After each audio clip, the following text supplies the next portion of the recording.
came here to learn about the future economy, actually. I had a very raw idea of what it should be. Coming from the culture sector myself, I'm a creative mind.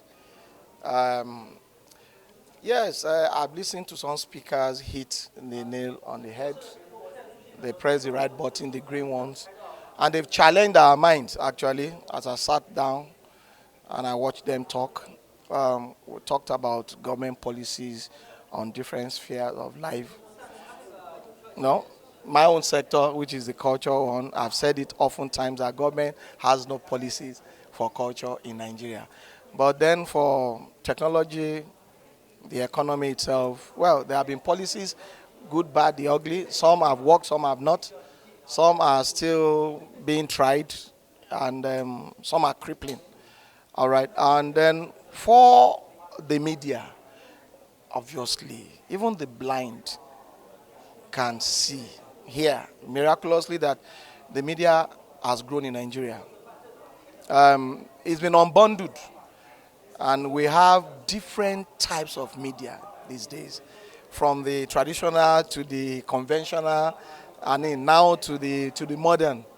Now, well, internet has helped a great deal.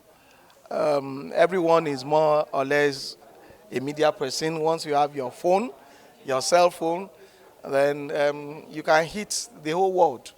So it makes it a lot easier for news to travel, for content to be transported. So media does a lot. Nigerians, because of our population, so we can imagine the amount of content of imports that we get and then the exports that we do. So media is helping everyone these days. It's helping my sector, filmmaking. You don't need those days of manual marketing is fast eroded. You can make your movies now and then market it yourself, distribute almost yourself, through media, and then technology is there, the veritable tool. So it's all welcome, and it's still growing, it's still evolving, and we are having more internet complied hands now, and it's growing in leaps and bounds. So, well, for the future economy is here, and it will only be driven by the youth, especially our own generation is even learning from the younger ones, because you even know from your homes when most of parents cannot even handle the remote control to their television set.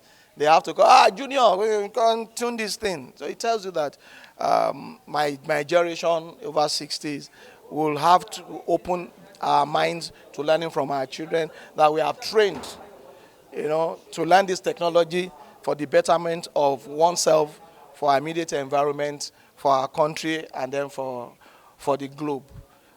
So this is where we are. We are still learning, and we are moving. And this is how to drive the economy. Everyone, all hands must be on deck. But everything must be led by the government.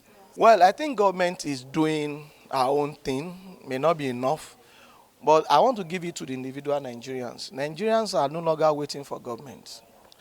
We started Nollywood in 1988 without government interference, government hands, and here we are today.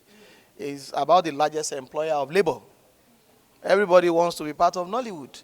It's one sector that is accommodating everybody, be you from the medical background, engineering, law.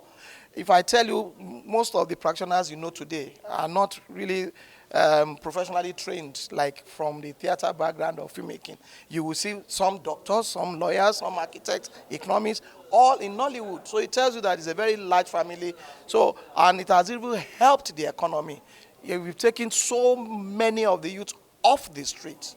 Otherwise, they will have been in some form of vices, engaging in nefarious activities here and there. And we are still encouraging more to come, the more the merrier.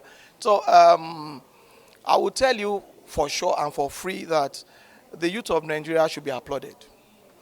I agree that a fraction of them are not motivated and don't lack motivation, like I said, and some are just mentally lazy as well.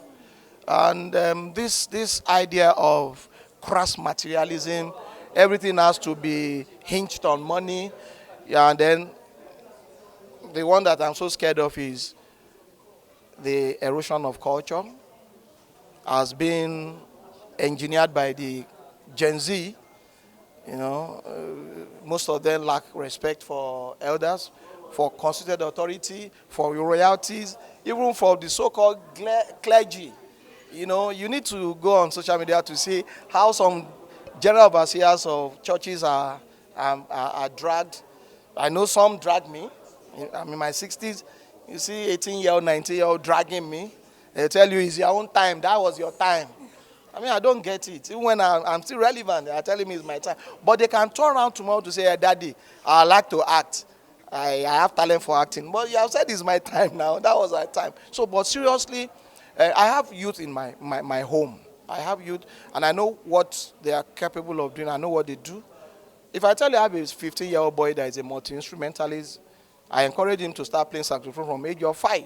He just left secondary school. He's gotten admission. He left secondary school last week. He got admission a few days after graduation, and he's going to the university at 15. So this is what we are saying. You need to encourage the youth, no doubt.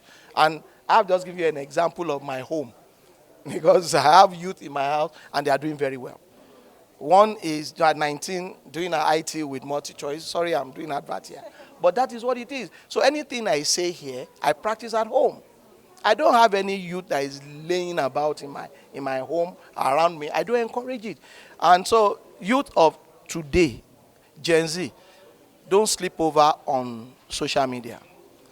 You spend all your lives eating, drinking, sleeping, social media. But some of you that are wise use social media, to help themselves. We see some of you online marketing, they do well. I know some youth who have done great using social media to even build houses for themselves. Legit business. But the generality is about devices. They want to scam. They want to embed. If I imagine you telling our own iconoclastic, highly revered Nobel laureate to shut up, 90-year-old man, you can only get that through the Gen Z, from the Gen Z in Nigeria, but it is what it is today. But I'll still give it to the youth of today. Look at the creative industry populated by the youth. Mention them, Wizkid, all of them, Burna Boy, Tiwa Savage. They've captured the entire... I grew up dancing to Michael Jackson, George Benson, Lionel Richie, and what have you. But today, apart from the music of the 80s, classics, I use that to sleep because Nigerians don't play soft music. We like it hard. If it's not portable, everything is hard. We like to dance, but we don't sit down, listen to music in this part of the world. We love dancing. That's who we are. And that is why we don't have soft music like that. Someone like Timi, that Kolo is trying in that area. We have Asha, okay, but then it is what we see. The energy is good, but then some are driven by hard drugs, which I said, go off drugs so that you can keep this. No matter how talented you have, if you do drugs so much, you rely on drugs to enhance your performance, it may just be your Waterloo. So I say that to the Nigerian youth. But a lot of Nigerian youths are very, very impressive. I know they are very impressionable and they are doing great feats. So I give it to them. And for those of you that are not getting it right, learn from those that are getting it right. For more on well-researched and balanced stories, events, and interviews across business, tech innovation, and lifestyle, please like, share, and subscribe to this channel, www.youtube.com/Digivation Network.